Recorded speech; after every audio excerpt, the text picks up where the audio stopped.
Hello and welcome to some more Star Citizen patch notes, this time for Alpha 3.0 Patch AJ. This patch was interesting. For the first 1.5 hours of the patch's deployment, CIG were collecting data as the servers had the serialized variable range culling enabled. I was able to play at that time and didn't notice much in the way of improvements, really. That said, I was in a full server and in a more densely packed area, such as Grimhex or Port Olisar, with lots of people around. The frame rate doesn't seem to actually drop below a minimum of 20 anymore for me. So this first test may be better base frame rates. It's kind of hard to tell. Hopefully that test has given them enough data that they can get network serialized variable range culling stuff in for the next patch or enable it again later and have a better version of it bug-free and give us some performance gains maybe in more densely packed areas. I would like to have 30 frames standard, like permanently as my lowest frame limit.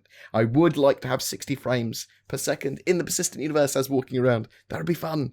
Before we get into the rest of the patch notes, a major change that I hate here is control changes. They have, with patch AJ, changed some of the controls around. And I fly with a mouse and keyboard in relative mode, so gimbal locked, and I got very used to the way that I play, as I'm sure a lot of other people that play regularly have. It's going to be fine once I can easily change all the controls or get used to the new ones or can work out exactly how it's all going, but there was no updated data on it. There was just a quick, this is what some of the buttons do, but a load of the ones that I wanted to use, such as decoupled, safety mode, and some of those, weren't immediately obviously available. Force exiting a seat is now G, for example, and left alt is free look, which used to be a modifier key so that I could use my other keys. But enough of me having to look up new controls and PTU's annoyance. So, changes in the patch notes. They changed and updated the default controls. This includes advanced and basic control schemes for all peripherals. Check key bindings under advanced controls. Menu art may not have been updated, as the issue that I had. They have updated music around all the major stations. They've changed all security Avengers for Gladius security variants now. They've added additional HAB units to Port Olisar. They added asteroid fields as possible locations for steal and recovery missions. The VMA, the Vehicle Manager app, has been updated. This is still accessed incorrectly through the comm system on the Mobiglass.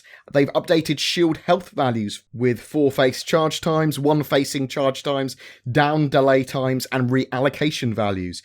Face hardening should now work and has a noticeable effect. Tweaks to lower the strength and effect of turbulence on all ships have been done. They revised hydrogen fuel consumption for all ships, larger tanks, smaller cost for linear and angular motions, and ship intakes now pull in 20% of allotted fuel when idle. Freelancers, they've had their support screens changed to MFDs, as have the Retaliators, as have the 85Xs.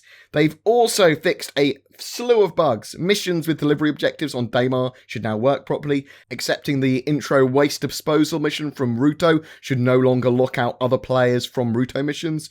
Bed logout prompt should now function in the Avenger series. They fixed an issue where Ruto markers were sometimes appearing far from their attached locations.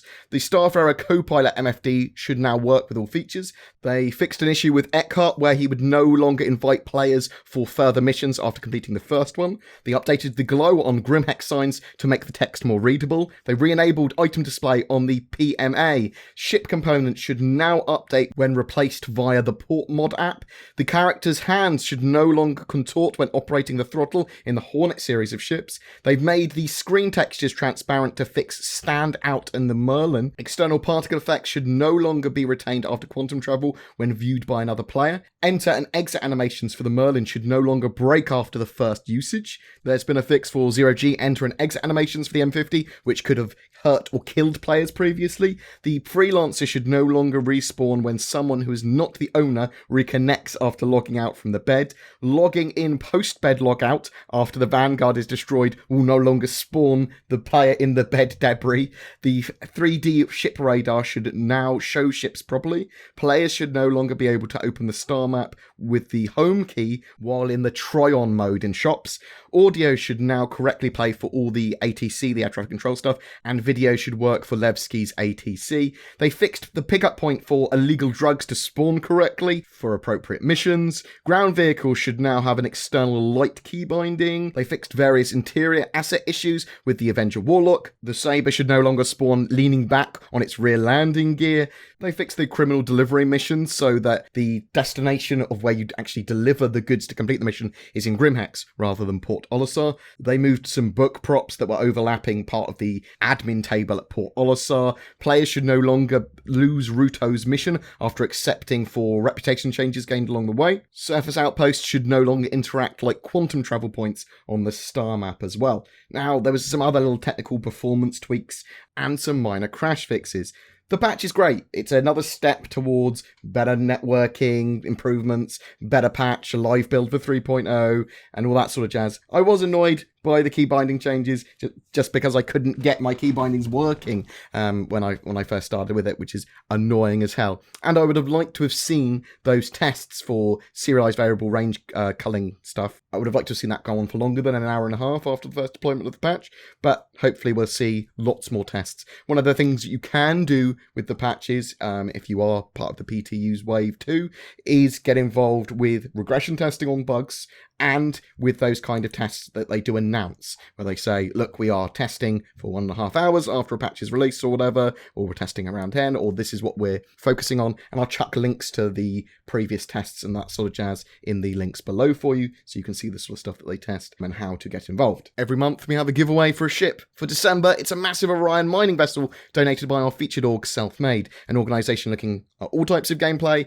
with a anti-pirate stance, kind of lawful neutral themselves, and focusing on developing you as an individual in game and not being a dick to others. All you need to do to be in for a chance of winning that ship is be subscribed to my YouTube channel and comment on any of my Star Citizen videos during the month. And if you're looking to join an org, check Self-Made out, links below to them as well. Any questions about the patch, about the PTU, about Alpha 3.0 in general, about anything, chuck them in the comments below. A special thank you to my Patreons who allow me to create the amount of content I do. If you're interested in becoming one of them, you can find the links to Patreon, as well as everything else we've discussed down below. Please don't forget to like and subscribe, as it really does help me, and I'll see you in the verse.